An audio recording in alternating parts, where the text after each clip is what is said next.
Assalamualaikum warahmatullahi wabarakatuh. Kami dari kelompok 1 Prodi Akuntansi akan mempresentasikan mata kuliah pengantar ilmu ekonomi dengan tema dampak kebijakan moneter dan fiskal terhadap stabilitas ekonomi negara Indonesia, yang beranggotakan 1. Ananda Lestari Sofyana, 2. Brilian Putri Andini, 3. Chandra Yunia Aminah, 4. Febiana Putri Hamas, 5. Lingling, 6. Selvi Melani, dan terakhir Resti Windiantika.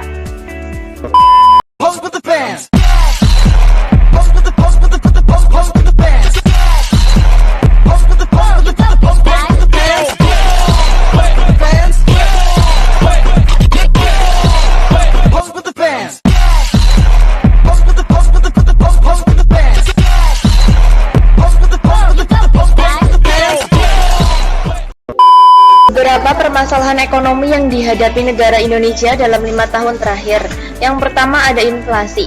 Inflasi adalah indikator stabilitas ekonomi suatu negara dan dampak dari pengelolaan ekonomi. Tingkat inflasi yang tinggi merugikan masyarakat berpenghasilan rendah. Inflasi berarti kenaikan harga secara umum bukan hanya karena faktor tertentu. Yang kedua, pengangguran. Pengangguran adalah orang yang tidak punya pekerjaan tapi aktif mencari kerja. Indikator pengangguran mencakup mereka yang tidak bekerja tetapi mencari, mempersiapkan usaha baru atau yang sudah diterima kerja tetapi belum mulai. Yang ketiga ada resesi. Resesi adalah penurunan signifikan dalam aktivitas ekonomi yang berlangsung lebih dari beberapa bulan, terlihat dalam PDB, pendapatan, dan lapangan kerja. Teori menurut beberapa ahli. Yang pertama, teori Keynes. Menurut Keynes, pemerintah harus campur tangan untuk mengatasi masalah ekonomi dan mencapai tingkat full employment secara terencana. Yang kedua, teori strukturalis. Teori strukturalis menjelaskan inflasi dimulai dari perubahan struktur pemerintah, kenaikan permintaan di sektor tertentu akan meningkatkan harga dan upah rata-rata. Yang ketiga, teori A.W. Phillips. Teori A.W. Phillips mengamati hubungan antara inflasi dan pengangguran yang erat. Kebijakan moneter memengaruhi penawaran uang dan suku bunga untuk mengatasi pengangguran dan inflasi.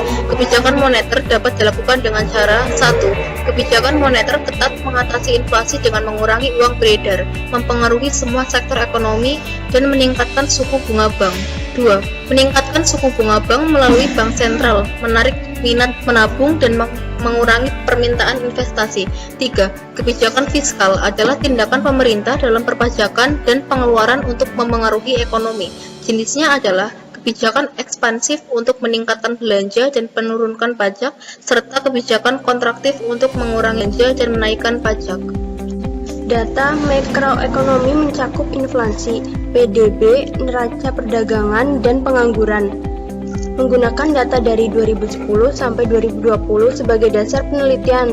Contohnya, yang pertama, pengangguran adalah orang tanpa pekerjaan yang masih mencari atau mempersiapkan usaha baru. Yang kedua, inflasi adalah kondisi naiknya harga umum, melemahnya daya beli masyarakat, dan berkurangnya nilai mata uang. Yang ketiga, PDB, Produk Domestik Bruto, adalah indikator kemakmuran yang mengukur pendapatan dan pengeluaran dalam perekonomian. Yang keempat, neraca perdagangan mencatat surplus ekspor, menunjukkan permintaan global dan perlu perbaikan saat defisit. Analisis dampak kebijakan terhadap stabilitas ekonomi. Beberapa dampak umum kebijakan fiskal terhadap perekonomian Indonesia yaitu 1. Pertumbuhan ekonomi. Kebijakan fiskal yang mendukung pengeluaran pemerintah dan investasi dapat menumbuhkan pertumbuhan ekonomi. 2. Defisit anggaran dapat menyebabkan pemerintah meminjam dana. Dampaknya tergantung pengeluaran. Jika untuk investasi produktif, mendukung pertumbuhan jangka panjang. 3. Investasi. Kebijakan fiskal yang mendukung investasi dapat meningkatkan daya saing. 4. Kebijakan fiskal memengaruhi distribusi pendapatan melalui pajak dan program sosial. Tantangan terhadap dampak kebijakan moneter dan fiskal. Yang pertama, inflasi yang tidak stabil. Faktor eksternal seperti harga pangan dapat menyebabkan inflasi tinggi meskipun kebijakan moneter ketat diterapkan. Yang kedua, ketergantungan pada kondisi eksternal. Faktor global seperti fluktuasi harga komoditas dan resesi dunia dapat mengurangi efektivitas kebijakan. Yang ketiga, risiko defisit anggaran. Kebijakan fiskal ekspansif dapat meningkatkan belanja negara, memperburuk defisit, dan menambah utang publik. Yang keempat, volatilitas pasar keuangan. Perubahan kebijakan moneter dan fiskal dapat menyebabkan ketidakstabilan di pasar keuangan dan nilai tukar.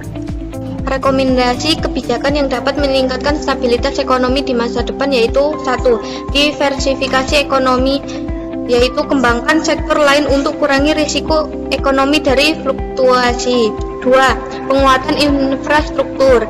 Investasi dalam infrastruktur seperti transportasi, energi, dan teknologi informasi dapat meningkatkan efisiensi ekonomi dan menarik investasi asing.